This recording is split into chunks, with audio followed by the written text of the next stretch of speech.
안녕하세요. 뉴스반장입니다. 변함없는 높은 지지에 진심으로 감사드립니다.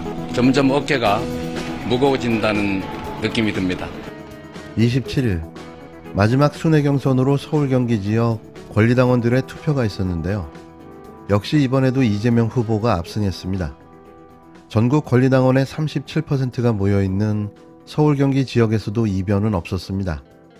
사실상 당대표로 확정되는 순간이었는데요. 이재명 후보가 80% 가까이 득표하며 독주 체제를 굳혔습니다. 특히 이 후보가 시장과 도지사를 지냈던 정치적 고향 경기도에서 전국에서 가장 높은 득표율을 기록했는데요. 이로써 전국 순회 경선은 모두 마무리됐습니다.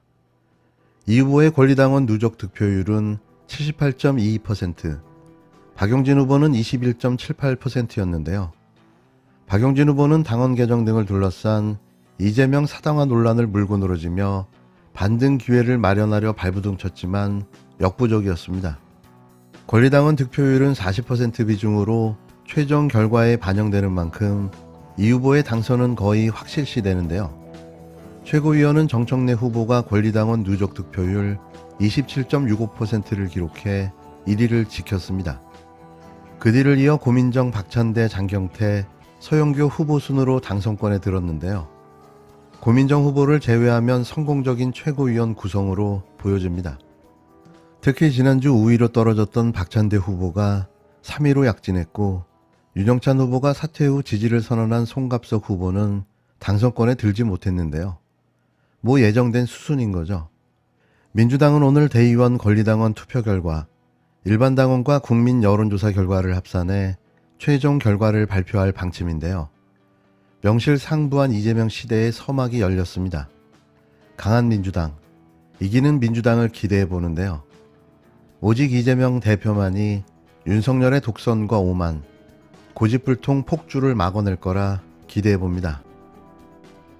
국민 여러분, 너무 힘들지 않습니까? 그리고 오늘보다 더 내일이 나을 것이다, 이런 생각을 하기 어렵지 않습니까? 저는 비록 대선에서 졌지만 승리한 윤석열 정부, 윤석열 대통령께서 정말 성공하길 바랬습니다. 그런데 안타깝게도 정말로 미래가 점점 더 암울하게 느껴집니다. 도와줄 일보다는 막을 일이 점점 더 많아지고 있습니다. 소위 견제와 협력 둘 중에서 협력할 사안들은 거의 없고 견제할 사안만 늘어나서 앞으로는 더 강한 야당이 필요하겠다. 강하고 유능한 정당으로 윤석열 정부의 폭주와 대행을 꼭 막도록 하겠습니다. 저는 윤석열 정부를 어떻게 견제할 것이냐에 있어서 방법들은 이미 다 나와 있습니다. 다만 우리한테 주어진 권한을 제대로 행사하느냐의 문제일 겁니다. 이런 퇴행에 대해서 저는 우리가 가진 권한을 최대치로 행사할 필요가 있다. 필요하다면 탄핵이라도 해야 된다. 장관 탄핵도 우리가 고려해야 된다. 이렇게 생각합니다. 돌고 돌아 다시 권선동이랍니다. 또 권선동 체제는 잠시일 뿐 비대위 시즌2를 준비하겠다는데요. 이 비대위는 우리가 개콘에서 봐왔던 그 비대위인가요? 개그맨 김준현 씨가 한때 유행시켰던 고래냐는 말이죠. 비대위 시즌2를 다시 준비한다는 소식에 이준석 전 국힘당 대표는 다시 발끈하고 나섰는데요. 다시 가처분을 신청하겠다고 으름장을 놨습니다. 이게 현재 집권 여당이 하고 있는 짓거리인데요. 개떼들처럼 몰려다니면서 대체 뭘 하고 있는 걸까요? 대통령의 그 정당에, 이러니 나라가 엉망진창인 거죠. 오늘 의원총회 결과에 대한 입장문을 발표하도록 하겠습니다. 국민의힘 국회의원 일동은 현재 당의 상황이 중대한 비상사태라는 데 인식을 같이 하고 이에 대한 책임을 통감하며 조속한 안정을 위해 다음에 4가지 사안을 결의했습니다. 첫째, 국민의힘은 법원의 비대위원장 직무정지 가처분 인용 결정에 따른 조치는 취하되 이의 신청 및 항고 등 이의 절차를 밟아 나갈 것입니다. 둘째, 초유의 사태로 인한 당헌 당규 입법 미비 상황이 발생함에 따라 이에 대한 당헌 당규를 정비한 후 새로운 비상대책위원회 구성을 결의했습니다. 지난 비대위 구성으로 인해 최고위가 해산됨에 따라 과거 최고위원회로의 복귀는 원천적으로 불가능하며 법원의 가처분 결정으로 인해 현 비대위를 유지하는 것도 현실적으로 한계가 있습니다. 이러한 문제점을 해결하기 위해 관련 당헌 당규를 정비한 후 새로운 비대위원회를 구성하기로 결의했습니다. 셋째, 이준석 전 당대표의 개고기, 양두구육, 신군부 발언 등 당원들에게 모멸감을 주는 언행에 대해 강력히 규탄, 경고하며 추가 징계에 대한 윤리위원회의 조속한 처리를 촉구합니다. 당정은 원활한 국정 운영을 위하여 긴밀한 협조 관계를 구축해야 함에도 이준석 전 당대표는 오히려 대통령의 국정 운영과 당 운영을 앞장서서 방해하였음. 이번 법원의 가처분 결정에 따른 당의 혼란 상황을 초래한 근본 원인은 이준석 전 당대표의 성상납 의혹과 정보 조작 교사임. 그중 정보 조작 교사 의혹으로 6개월 직무 정지 당한 사태가 있음을 확인하며 이에 대해 의원총회 결의로 이준석 전 당대표에게 강력 경고하는 바임. 또한 윤리위원회는 윤리위에 제기된 추가 징계 요구안을 조속히 처리할 것을 촉구함.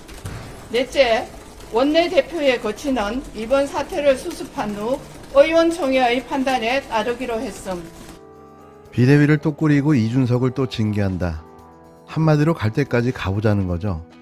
주호영 비상대책위원장의 직무를 정지한 법원의 가처분 결정으로 말 그대로 발칵 뒤집힌 국힘당이 27일 5시간 넘는 의원총회 끝에 현 비상대책위원회를 대체할 새로운 비대위를 구성하기로 했습니다. 역대급 개코미디를 선보이고 있는데요. 정치가 이렇게 희화화돼도 되는 걸까요? 앞으로 국힘당은 영원히 국민들의 조롱과 비판에 시달리게 될 듯합니다.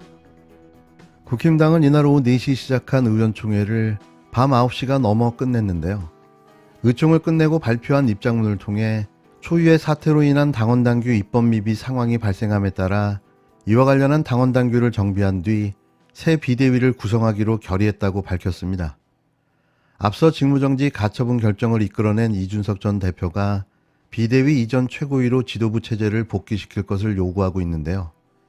하지만 국힘당은 과거 최고위원회로의 복귀는 원칙적으로 불가능하다며 법원 가처분 결정으로 인해 현재 비대위를 하는 것도 현실적 한계가 있다고 설명했습니다. 주비대위원장은 직무가 법원에 의해 정지됐을 뿐 아니라 법원의 해당 인용 결정문이 비대위 출범 근거가 된 비상 상황 자체를 인정하지 않고 있기 때문에 현 비대위 체제를 유지하는 것이 어렵다고 밝혔는데요. 이미 최고위 역시 당내 의결 절차를 통해 해산한 상황이기 때문에 복귀가 불가능하다는 주장입니다. 따라서 아예 새로운 비대위를 만드는 방식으로 이 같은 난제를 풀어가겠다는 거죠. 따라서 전무후무한 사태를 처리하기 위해 또다시 관련 당원당규를 정비한다는 방침인데요. 계속해서 지들 상황에 맞게 당원당규를 수정하고 고쳐서 누더기로 만들고 있는 겁니다. 국힘당은 또 이전 대표에 대해 당원들이 당윤리위원회에 제출한 추가 징계안을 조속히 처리해 줄 것을 촉구하는 내용도 포함됐는데요. 이전 대표는 대통령의 국정운영과 당운영을 앞장서 방해해왔고 이번 법원 가처분 결정에 따른 당의 혼란을 초래했다는 게 그 이유입니다. 국힘당은 당의 현 비상상황의 근본 원인을 이전 대표의 성상납과 증거인멸 교사 의혹이라고 보고 있는데요. 당내 의원들 사이에 책임 논의 제기된 권선동 원내대표의 거취와 관련해 국힘당은 이번 사태를 수습한 뒤 의총을 재소집해 결론 내기로 했습니다. 정말이지 웃음 없이는 볼 수 없는 이준석 제거 대작전. 이준석이 그렇게 눈에 가시였나요? 윤석열의 간장 종지보다 더 작은 소갈딱지가 뒤끝 장렬로 이어지고 있는데요. 이런 자가 대한민국 국정을 논한다고요? 그 작디 작은 소갈머리로 국민을 위한다니 희망이 없어 보입니다.